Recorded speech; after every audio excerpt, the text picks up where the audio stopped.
What's good, everybody, and welcome back to the channel for another episode of our MLB The Show 23 franchise with the Oakland Athletics, where we will be wrapping up Season 2 with an episode that I have done in my men's series and off my seasons with a stats and awards episode. But before we do that, we do have to finish out September. I did originally plan to play some games here, but considering the team was pretty bad, except for, of course, Double A, which we just learned made the playoffs.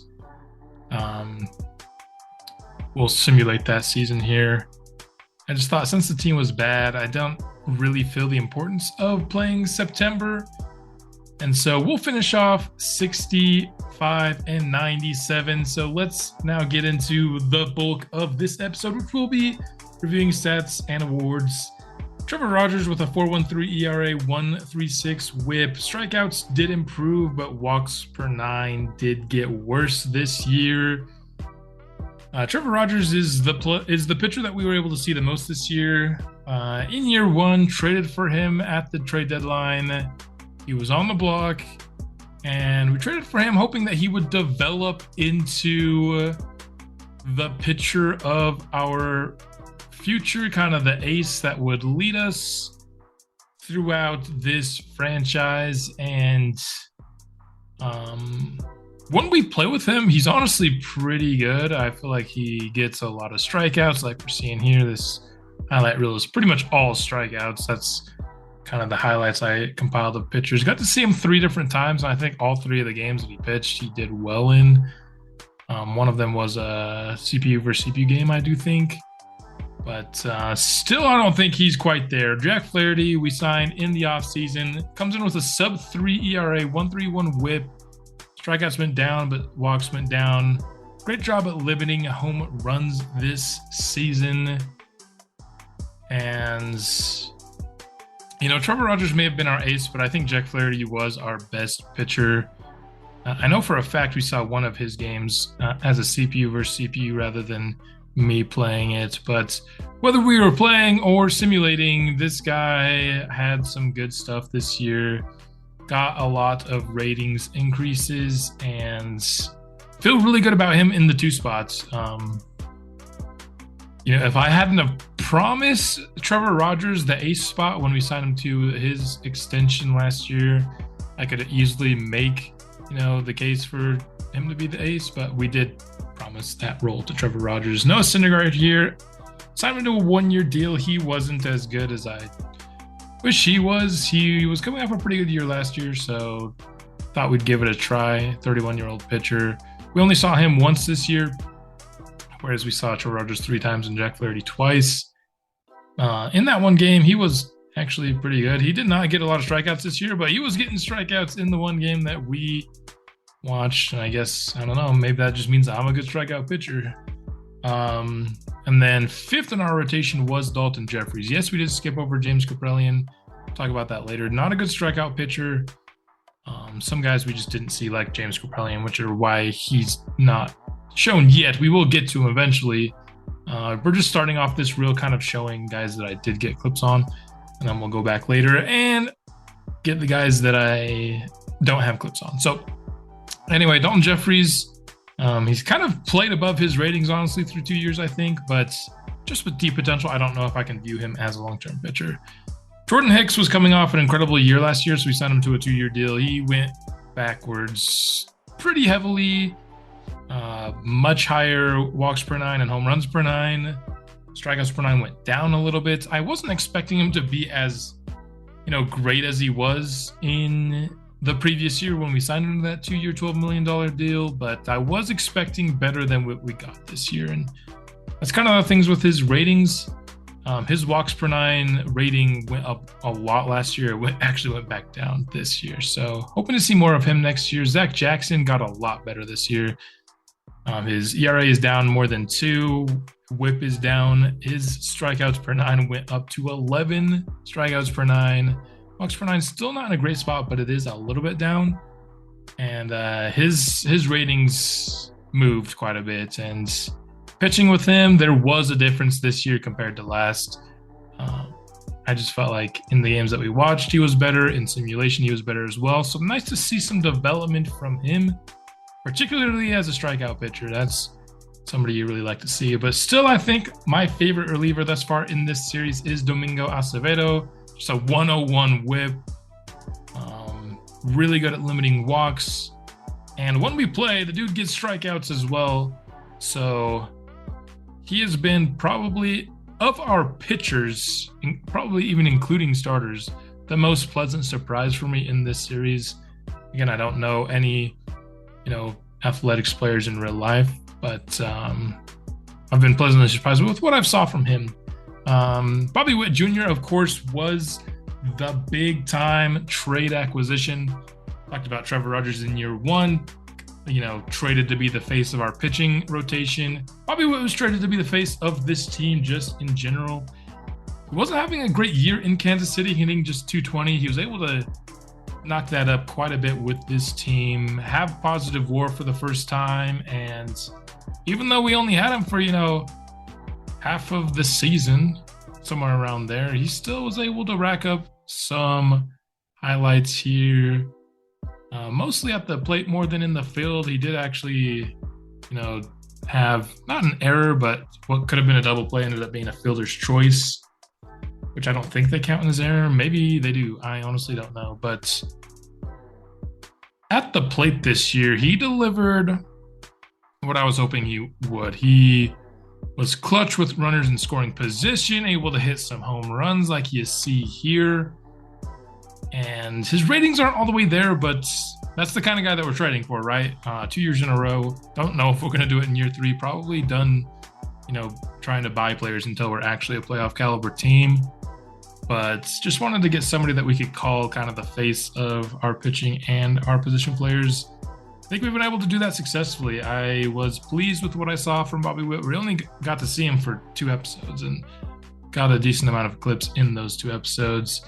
Even on, a CPU versus CPU game like we're watching right here, still able to perform, like I said, with runners in scoring position, able to get people across the plate. Ian Happ, I think if we're talking about throughout, from the beginning to the end, I think was our best position player this year. OPS just shy of 800, 23 home runs.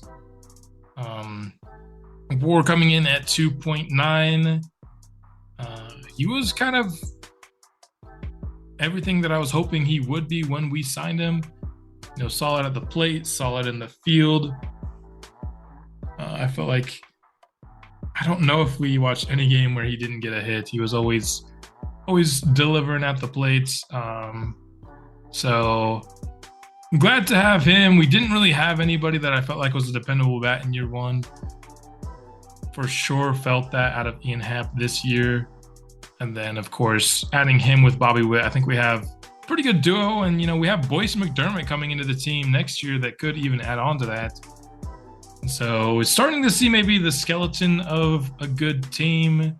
Probably not next year, but maybe in year 4. And I think Ian Happ's going to be a large part of that, and as is Bobby Witt, of course. And so excited to have Ian Happ on the team. Of all our offseason signings, I think he and Flaherty probably were our best ones.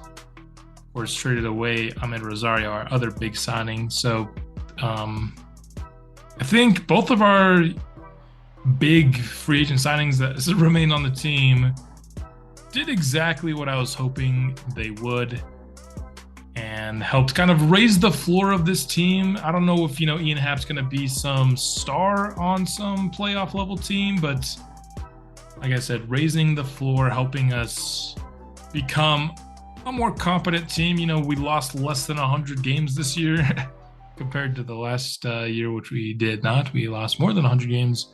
I think Ian Happ's arrival was a big part of that. Jace Peterson now played third base for us this year. Pretty big regression in terms of average and OPS.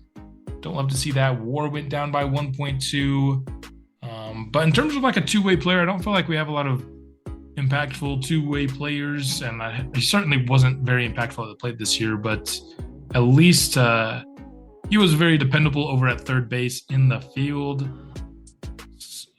when I thought back before cutting up the clips for this video, I thought he did like nothing at the plate, honestly. So there's a little bit of a hit from the point of view of our player luck, Bobby Witt, able to get an RBI there. But he ended up doing a little bit more at the plate than I thought. But right here in the field, this is where you felt the impact of Jace Peterson the most. You're making a diving effort. Also had a similar diving play in year one. And speaking of a guy who's probably his main impact was defense, we're going to get to Ramon Laureano. OPS under 700 isn't good. It makes you feel like maybe we shouldn't bring him back next year because his hitting stats just aren't good, but he makes plays over at right field. He has a really strong arm. His arm is in the 80s, as is his accuracy. So there's a lot of guys who maybe would have tagged up over there, at right field normally that just didn't because Ramon Laureano has a really good arm. And so he holds a lot of people at second base, which I do think has value. And so I just think maybe he's not a piece of the team that's going to end up being a contender, but do we want to hang on for him for he's got one more arbitration year next year? I think he's a good enough defender to say yes. Let's just offer him the one last year of arbitration and then maybe let him walk in free agency. Plays like this, like you think that might be a tag, but look, just the accurate throw made quickly. So he holds up a lot of people there. So also I do want to keep some, original Oakland Athletics here on the team for as long as possible. And I think he can be one. He's still not really at the age of regression quite yet. Was hoping he could be a better hitter in this series and that he could maybe even be a long-term piece for us. Doesn't look like that will end up being the case. Shea Langeliers is somebody that's really interesting. OPS under 600 is just not good at all. Barely hitting over 200, but in the games that we play, I feel like he's really good. And so just from the games that we play alone, I'm like, yeah, Shea Langeliers, he's a long-term catcher. But a big part of this series is simulation, and I do want to make the series a little bit, slow it down in terms of season. I want to play more games in the season than we have been playing. I've got this really weird issue, I guess I just need to get used to the MLB draft being in the season because I love the draft more than anything in any of my franchises. I think when this episode comes out, I think this is planning to be the Thursday episode. That is the NFL draft. That is literally my favorite day of the entire year. It's not Christmas, not my birthday, whatever else most people's favorite day is. Mine is the NFL draft, like the Thursday and Friday, my two favorite days of the year. And so I'm all about the draft. And the MLB draft being in the middle of the season, it makes me want to get through the season fast so I can get to the draft.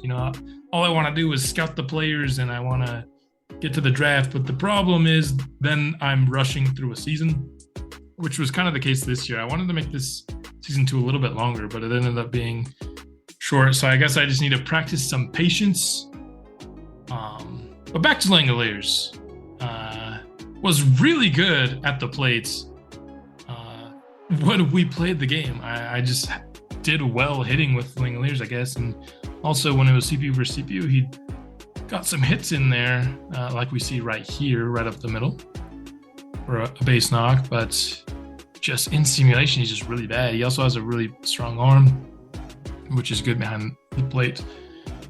Lawrence Butler here. I've talked about it before, about maybe being willing to increase potential for a player, and I think I have to with Lawrence Butler. When I was chopping up, clips for this episode, he ended up with the most. He has more than even Ian Happ. The guy just every single episode made plays. We're starting off with a triple here on opening day. Not only just at the plate though, which he did consistently make plays, but he also made plays in the field. You see here with a really good throw to be able to end up tagging out Sam Haggerty here. I just think Lawrence Butler has been spectacular. Now, year 2 wasn't as good as year 1 at the plate. And so maybe on year 2 alone, I wouldn't increase his potential, but just we have a 2-year sample size of this guy just being really good. And so the fact that he was, 22 years old when this franchise started and already capped out just doesn't make sense to me. He's played above his potential and his ratings for 2 consecutive years, I think. And so I will be raising his potential 5 points. Now, I talked about creating a rule structure where I would mess with people's potential. And I think I've done that. I think we're going to, starting here in year 2, implement a surprise player of the year and a disappointing player of the year.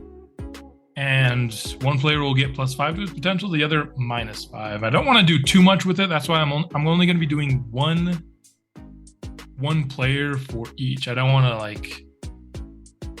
I've seen other people who do more than that. They have minor league player of the year, and that's really cool. I just don't think, for me personally, I don't want to mess with ratings all that much.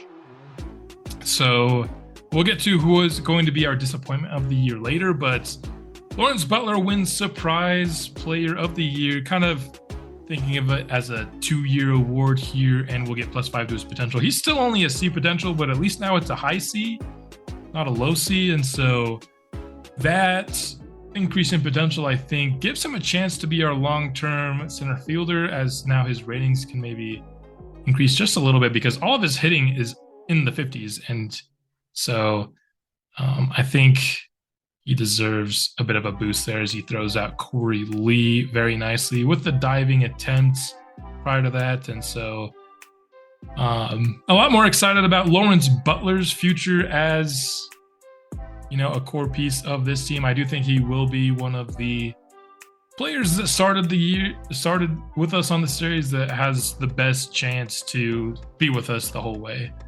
When I think about those players, I think of, a Tyler Soderstrom. And I think, honestly, after Tyler Soderstrom, I would say the second most likely is Lawrence Butler, now that we have increased his potential. And I feel really good about it. I think he's definitely earned the +5 potential. Honestly, you could argue even more. I think he probably deserves to be a low B, if we're being honest, but I'll take the high C. Tony Kemp for us this year was pretty good in the games that we played, actually. Here, of course, was the hero on opening day. We'll get to re-see that, walk-off home run that he had against these Chicago White Sox. He had 2 triples on the year, and both of them were in games that we ended up watching. And so, including this one right here, bottom of the 9th, 0-1, walk-off home run, deep to right field. And so I just think he is somebody that could easily be replaced, and looking forward towards free agency. I think there will be upgrades available. So I haven't minded Tony Kemp. We've had some good moments with him in the first 2 years of our franchise, but I imagine this will probably be the last year. And again, if we end up not finding any replacements, any upgrades at second base, I'm not opposed at all to bringing him back for another year. I just feel like from his ratings, they're not going to get any better. They're not in a great spot right now, and so I think an upgrade is due at second base. And so that's one of my targets in the offseason, is to make a second base upgrade. Despite, like I said, in the games that we played, felt like he was pretty good. Now let's switch over to the minor league, where we will start with Bo Schnell. Got to play 2 games with Bo Schnell this year. As you can see, his ratings went up quite a lot. In AAA, he was pretty good. 3.63 ERA, 1.32 WHIP. Was even better in AA. Got the call up about midway through the year. The same episode that we traded for Bobby Witt. And this was his professional debut with the AA Rockhounds. And that episode, we got to see Geraldo Soto, who of course was part of the Bobby Witt deal and the number 2 prospect in all of baseball. And then we got to see Bo Schnell the next game. And honestly, I had more fun pitching with Bo Schnell. And so I think his ratings increasing so quickly, the stuff he was able to show us in the sample size that we actually saw him, how good he was performing in simulation, all that made me comfortable enough to trade away Geraldo Soto in a big move. And I'm really excited as him being kind of the number one pitching prospect in our organization that is still, in the minor leagues. Kyle Muller, we got him down in AAA this year. Was awful in the MLB last year and did pretty solid here in AAA. Got to pitch with him for one game here, pitching into a double play, and I felt like he was pretty solid in that game. I wasn't overly impressed with his stuff. He's kind of at the age point where he kind of needs to show it in the MLB, right? My favorite lefty pitcher in the organization in terms of long-term prospect is Omar Cannon. Of course, we acquired him for Ahmed Rosario from the Dodgers. So Dodgers were looking to, compete this year. They had a weakness at shortstop. We acquired Omar Cannon to be our premier lefty pitcher prospect. Got to see him for one game. Wasn't the best of debuts, but he was fine. Johnny Huerta, speaking of fine, he was also fine. A lefty reliever. Pitched 30 innings. He pitched 2 innings for us, and he got 1 strikeout. Boom, right there. Beautiful changeup. But still pretty excited about his future, but I don't know if it's anything special. I think he'll be a solid reliever. Eduardo Silva didn't develop as a hitter as much as I would have liked. Didn't play the full season, of course, at AAA. He started in AA as well, got the call out at the same time Bo Schnell did. And so these numbers aren't the best, and maybe he should have stayed at AA. I just wanted to get another game with him, and we were watching AAA, and I thought he had showed really good power at AA. I think he had 18 home runs at the time we traded him, which was still with a ton of season left. So who knows? He could have hit 30 homers this year if we kept him in AAA. Ends up with 24 total between AA and AAA. So also he was really good in his AAA debut that we saw. Had a multi-hit game, and then the other AAA game that we saw just last episode, hit the homer. He was the only one able to bring across a run in that game. Would have liked to see him develop a little bit more as a hitter this year for sure, but still view him as a long-term hitter for our organization. Tyler Soderstrom, in terms of simulation, plays really good in simulation. In terms of when we actually hop in on the sticks and try to either watch him play CPU versus CPU or play with him, this is the only time he's gotten a hit.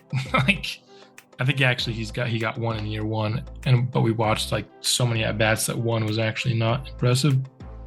But nice extra base hit there, and honestly, I just had to kind of fish for a second clip of him, honestly. But still super excited about his long term as either a catcher or a first baseman. I could see him playing either long term for us. Rene Hernandez, drafted as a guy a contact hitter. He certainly was that. Average of 303. Actually slugged not too bad either at 444 for an 850 OPS this year. So that was a pleasant surprise. Of course, got to see his professional debut with the AA Rockhounds, and he had a multi-hit game in that game, and so also showing a decent bit in the field. I think he's very far away in that, and so that's why I think despite a good hitting year, he's probably still more than a year away. Just he has so much to improve upon in the field. And as a designated hitter, I'd probably like a little bit more power out of my DH. Robert Poisson, switch hitter, had a really good contact year as well. Played the full year at AAA, nearly hit 300 there. Doesn't have a ton of power, which is going to bring down his OPS, but a positive WAR player. Poisson is somebody that, I'm talking about upgrades to second base. I probably don't need a long-term upgrade from what I've seen from Poisson, I do think he has a good shot at being our long-term second baseman. Another guy who could be, an opening day athletic from episode 1 and still be a contributor to, the playoff contender, World Series contender version of this team. His potential, I think, is a low B. I don't know exactly what it is, but it's not like anything crazy. So I think, he's going to be a piece of our MLB roster, but I don't know if he's going to be like this core piece. Got the speed out there to outrun that weak hit. Denzel Clark's going to be the only C potential guy that we're going to talk about here, but he's already 70 overall, and he was good this year. 275 average, 784 OPS, 4.6 WAR. I think he has the potential to be kind of a fourth outfielder maybe going forward in the organization, maybe a fifth. Somebody that we keep on and can be an injury / rest replacement player, just with that C potential. But from what I saw, made plays in the field, made plays at the plate at AA this year. Probably going to get the call up to AAA next year. Got a couple RBIs here, top of the fourth in this game. And now, like I talked about, we're going to talk about some players. Just because we don't have clips of them doesn't mean we're not going to talk about them. Starting with James Kaprielian, wasn't good. 166 whip. I would like to upgrade over Kaprielian next year. Brett Martin, Rule 5 pickup. These upgrades, honestly, pretty good. Of course, -1 stamina isn't incredible, but he was good. Sub 3 ERA, sub 1 whip. You love to see that. And so definitely somebody that's going to be back on the MLB squad next year. Probably with an increased role, honestly, unless we do something crazy at reliever in free agency. Daniel Hudson was somebody that I didn't purposely sign, or at least I don't think so. I still can't remember. I think the CPU signed him, but maybe not. He was solid, but his ratings are going so far down that I don't know if we can bring him back despite his solid year. Seth Brown, was surprised that I actually wasn't able to get any clips because, he hit for solid power. OPS 748 isn't great, but he had 23 home runs. He just didn't do anything when we watched the games. He had like one clip, but I thought one clip, might as well just delete it and put him in the no clips area. Brent Rooker is our disappointment of the year. As a DH, he couldn't even hit above the Mendoza line this year. So went down. Was this B potential maybe kind of guy in this franchise, but he will get -5 to his potential. He was just really terrible this year, and I think an upgrade at DH is mandatory. Tyler Wade is a Swiss Army knife kind of guy. He was better last year for sure. Thought maybe he could expand his role this year, but he just wasn't good this year. However, I think that position versatility, that age, and the decent ratings will keep him around as in a similar role for next year. Ken Waldichuk was another guy who wasn't very good at the MLB level last year, so we brought him down to the AAA.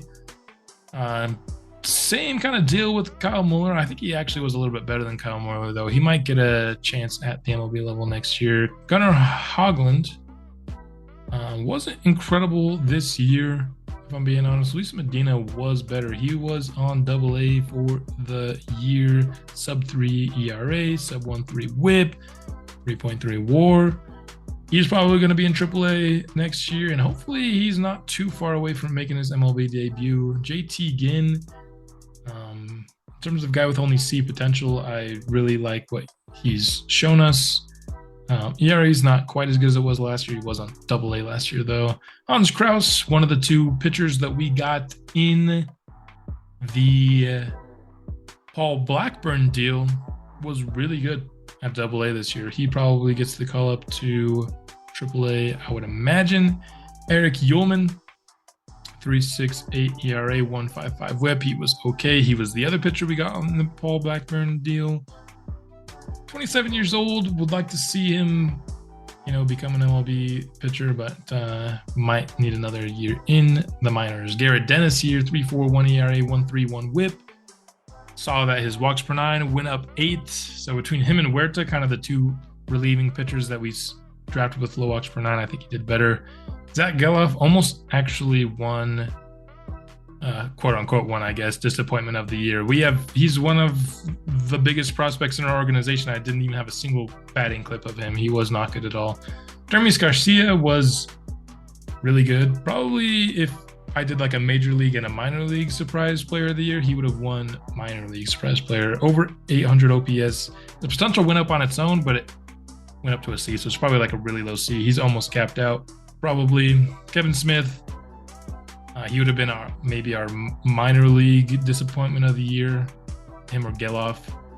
So with that, let's go into the stats and awards part of this. For team stats, First off, let's look at standings. 65 and 97 on the year.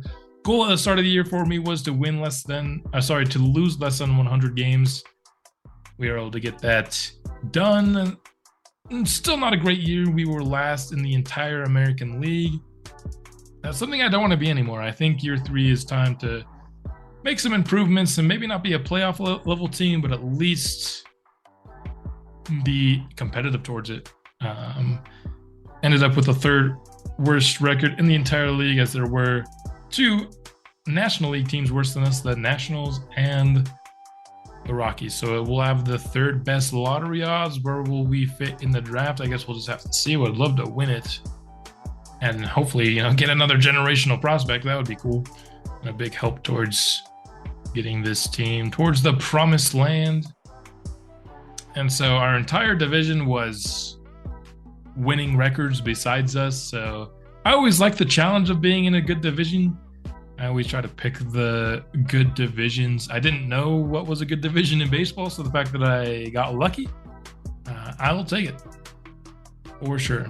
Let's see who wins the World Series. The Dodgers have defeated the Guardians. So, hey, we made a trade with the Dodgers, gave them Ahmed Rosario, and it looks like he helped them win a championship. Let's go ahead and take a look at some awards for the year. World Series MVP goes to Miguel Rojas, who batted 1,000. Didn't have any RBIs or home runs, but every time he got up to the plate, he got a hit. So, or a walk, I guess. Pete Alonso wins National League MVP. I think he's an upcoming free agent. Shohei Ohtani is your Cy Young Award winner. Shane Bieber over in our American League. Mike Trout wins the batting title with 328, 42 home runs, and over 100 RBIs. Jeez. National League is Luis Arias. Not surprised there. He has incredible hitting stats versus righties. Rafael Montero, National League reliever of the year. Just want to take a look at his ratings. I don't know a lot of these relieving pitchers, if I'm being honest. Division rival Brock Burke, a lefty who's got some really good ratings. Wins reliever of the year. David Ojeda here. Wow, hit really well against lefties, which I guess makes sense, as he is a right-handed guy. I guess William Park, my favorite player from this last draft, ends up 2nd in Rookie of the Year voting. I thought he was really good, if I'm honest. Those are some good hitting stats. National League rookie is Andrew Painter, who is on the Pirates, as the Phillies traded for Brian Reynolds in this franchise, gave away their top prospect. James Wood is a prospect I really like, and he had a really good first year for the Nationals. Hopefully we can be in that conversation next year, as it's possible that guys like Soderstrom or Boyce McDermott, who we just drafted, end up making it to the bigs next year and having their rookie years. I think that will be an award that we will compete for next year. Hank Aaron Award is a home run award, or a power award, I guess. Bryce Harper and Mike Trout win that. The best fielders. Oh yeah, we're talking about Gold Gloves here, so we'll just kind of probably more quickly go through these ones and see who were the best fielders at all the different spots here. Not seeing any Oakland Athletics. We don't have the best fielders. Come on now. We did get Ramon Laureano in 3rd place, though, so we got somebody who was at least in the running for something. And then batting, not going to be something that we're particularly good at. Bobby Witt did get 3rd place for Silver Slugger at shortstop. So 3rd best hitting shortstop in the AL, I suppose. So, all right, 3rd best slugger, I guess. Yeah, combination of offensive statistics. Okay, so just hitting in general. Looks like base running as well would be mixed into that. And so that's all I have for this episode. Off season will be coming up soon. I'm excited. I hope you are too. That episode will be coming out soon, and I will see you then.